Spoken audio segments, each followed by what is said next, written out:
Hello hi class 5। आज हम सब हिंदी का चैप्टर फर्स्ट राख की रस्सी पढ़ेंगे। आई होप आप सब लोग बहुत अच्छे होंगे। तो बच्चे, इसमें एक तिब्बत के जो राजा हैं उनके मंत्री की कहानी है। तो जैसे ये लोक कथाएं जो होती हैं, हमारे भी जो लोक कथाएं होती हैं, जो लोकल जो कथाएं होती हैं, वो बच्चों को कुछ सीख देने के लिए, बच्चों को कुछ सीखने के लिए मिलता है उनसे। तो वो सब हमें सुनाई इसलिए जाती है ताकि हम कुछ उनसे सीखें।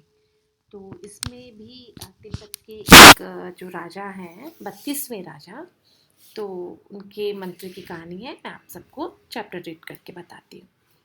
लॉन्पोगार तिब्बत के 32वें राजा सोनगवसेन गापो के मंत्री थे। यानी लोंगपोगार जो है वो वहाँ के 32 जो राजा थे उनके मंत्री थे। वे अपनी चालाकी और हाजिर जवाबी के लिए दूर दूर तक मशहूर थे। यानी वो अपनी इंटेलिजेंसी और अपने हाजिर जवाबी, यानी उसी टाइम जवाब दे देना, उसी टाइम उसको सोच के आंसर बता देना। जैसे हमारे अकबर बीरबल की जो हैं कहानियाँ जो होती हैं, तो बीरबल बहुत हाजिर जवाबी थे। ठीक उसी तरीके से वो भी बहुत दूर दूर तक मशहूर थे। कोई उनके सामने टिकता न था। यानी उनकी होशियारी इतनी थी कि कोई उनका मुकाबला नहीं कर पाता था। चैन से जिंदगी चल रही थी। मगर जब से उनका बेटा बड़ा हुआ उनका बेटा उनके लिए चिंता का विषय बना हुआ था। कारण यह था कि वह बहुत भोला था। लोंगपोगार जो है, उनका जो बेटा था वो बहुत भोला था।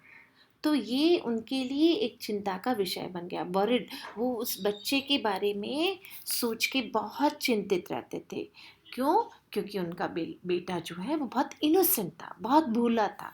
उसको दुनियादारी का इतना पता नहीं था। तो होशियारी उसे छूकर भी नहीं गई थी।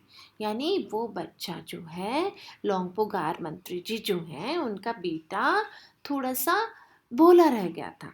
लोंगपोगार ने सोचा, मेरा बेटा बहुत सीधा साधा है, मेरे बाद इसका काम कैसे चलेगा। जैसे हमारे पेरेंट्स हमारे बारे में सोचते हैं कि अगर हम अच्छा पढ़ेंगे तो हम अच्छे मुकाम को हासिल करेंगे, है ना। ठीक उसी तरीके से हर पेरेंट्स को चिंता होती है। तो उनको थोड़ा सा चिंता थी कि वो अपने बेटे का कैसा उनका काम चलेगा। एक दिन लोंगपो गार ने अपने बेटे को 100 भेड़ें देते हुए कहा। भेड़ यानी शीप, और बहुत सारी भेड़ें यानी प्लूरल फॉर्म हो जाता है। ठीक है। तो भेड़ें देते हुए कहा, तुम इन्हें शहर लेकर जाओ, मगर इन्हें मारना या बेचना नहीं। उन्होंने बोला कि तुम उन्हें सिटी में लेके जाओ, लेकिन you don't kill the sheeps. आपको इनको ना तो मारना है और डोंट सेल देम, उनको बेचना भी नहीं है। इन्हें वापस लाना और 100 जौ के बोरे साथ में लाना। उन्होंने कहा कि आप इनको, जो शीप मैं आपको दे रहा हूँ, उनके साथ साथ 100 जौ के बोरे भी। जैसे हम गेहूँ खाते हैं, ठीक उसी तरीके से जौ का भी इस्तेमाल खाने के लिए करा जाता है, वरना मैं तुम्हें घर में नहीं घुसने दूंगा। लोंगपो जी ने कहा कि अगर आप 100 भेड़ों के साथ अगर ये जौ के बोरे नहीं लाएंगे तो आप घर में एंट्री बंद है। इसके बाद उन्होंने बेटे को शहर की तरफ रवाना करा और उन्होंने अपने बेटे को शहर की तरफ विदा कर दिया। लोंगपो गार का बेटा शहर पहुंच गया, मगर इतने बोरे जो खरीदने के लिए उनके पास रुपए कहाँ से थे। अब ना तो उनको पैसे दिए गए, है ना, और शहर और भेज दिया गया। तो उनको थोड़ी चिंता हुई। वह इस समस्या पर सोचने विचारने के लिए सड़क किनारे बैठ गया। तो वो थोड़ा सा समस्या थी उनके लिए, क्योंकि वो थोड़े भोले थे, मगर कोई हल उनकी समझ में नहीं आ रहा था। अब उनके पास कोई सॉल्यूशन नहीं था, वो क्या करे। तो वो बहुत दुखी था। तभी एक लड़की उनके सामने आ खड़ी हुई।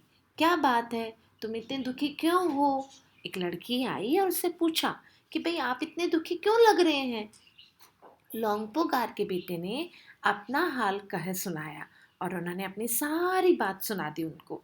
इसमें इतना दुखी होने की बात नहीं। लड़की ने कहा कि इसमें तो इतना दुखी होने की कोई बात नहीं है, मैं इसका हल निकाल देती हूँ।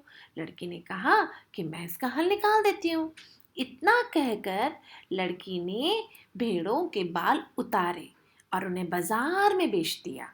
लड़की ने उनके बाल, जो शीप आपको जैसा कि पिक्चर में दिखाया गया है ना, तो शीप के बालों को कट करके और मार्केट में उसको सेल कर दिया, उनको बेच दिया। जो रुपए उसे मिले उन जौ को बेचकर उनसे उसे घर वापस भेज दिया, जौ के बोरे लेकर। लौंगपोगार के बेटे को लगा कि उसके पिता बहुत खुश होंगे, मगर उसकी आप बीती पर उन्होंने ध्यान नहीं दिया। वे उठकर कमरे से बाहर चले गए। उसकी बात को उन्होंने ज़्यादा इम्पोर्टेंस नहीं दी, उसकी बात पे ज़्यादा ध्यान नहीं दिया।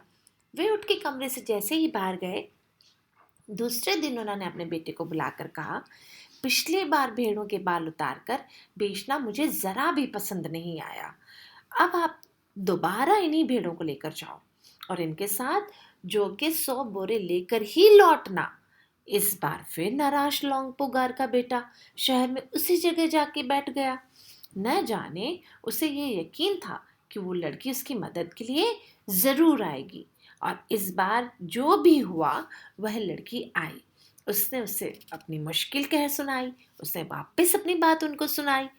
अब तो बिना जौ के 100 बोरों के मेरे पिता मुझे घर में नहीं घुसने देंगे।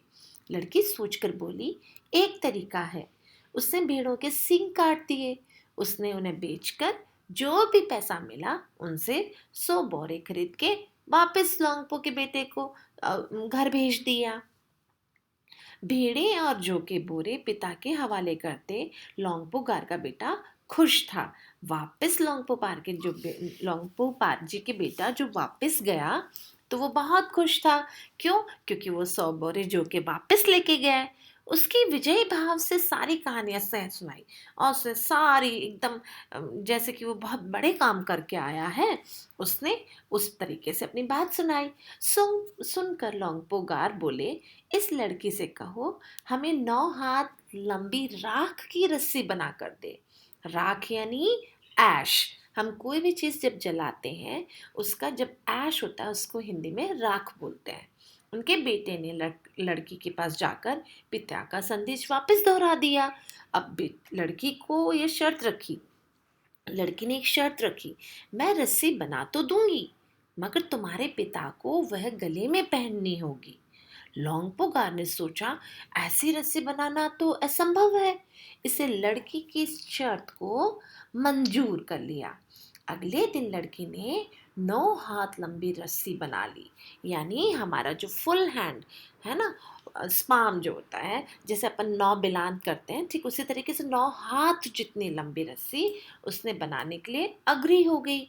उसे पत्थर के सील पे रखा, और उसने पत्थर के सील पे रखा और उसे जला दिया।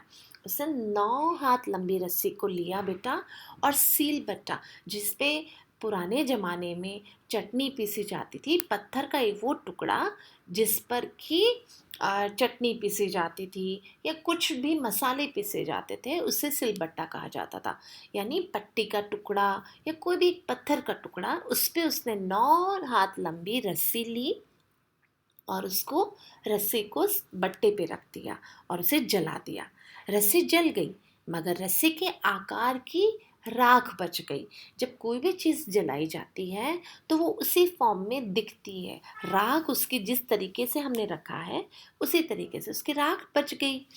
इसे वह सिल समेत लौंगपो पारजी के पास ले गई और उसे पहनने के लिए कहा। अब वो जब लौंगपो पारजी के पास जब वो रस्सी सिलबट्टे पर एज इट इज जब लेके गई तो बोला, लौंगपो गार रस्सी को देख के चकित रह गए और हैरान हो गए। वो है ना अमेज, कि वे जानते थे कि राख की रस्सी को गले में पहनना तो दूर, उठाना भी बहुत मुश्किल है, क्योंकि जब भी हम ऐश को उठाने की कोशिश करेंगे, राख को उठाने की कोशिश करेंगे, तो वो तो उसकी कोई फॉर्म ही नहीं होगी, वो तो वापस राख, वो तो मिट्टी का उसमें कन्वर्ट हो जाएगी, तो उसे उठाना पॉसिबल नहीं है, बड़ा मुश्किल है, हाथ लगाते ही वो टूट जाएगी। वो सबको पता था। लड़की की समझदारी के सामने अपनी चालाकी धरी रह गई, यानी उनकी जो होशियारी थी अब वो उस लड़की की समझदारी के सामने धरी की धरी रह गई। बिना वक्त गंवाए लोंगपो गार्जी ने अपने बेटी की शादी का प्रस्ताव लड़की के सामने रख दिया। वो उस लड़की से इतने इंस्पायर हुए, इतने प्रेरित हुए और उसकी समझदारी को देखकर वो इतने खुश हुए कि उन्होंने अपने बेटे के लिए उस लड़की का शादी का प्रस्ताव रख दिया सामने। धूमधाम से इन दोनों की शादी हो गई और जो भोला बच्चा था अब वो लोंगपो पारजी का वो अब थोड़ा समझदार हो गया। लड़की की समझदारी दिखी इसमें। तो बच्चों इसमें जो तिब्बत की जो लोक कथा है बहुत ही सुंदर और बहुत ही अच्छे तरीके से आपको इसमें समझाई गई है। तो आई थिंक आपको समझ में आई होगी, आप सब लोगों को बहुत अच्छा लगा होगा।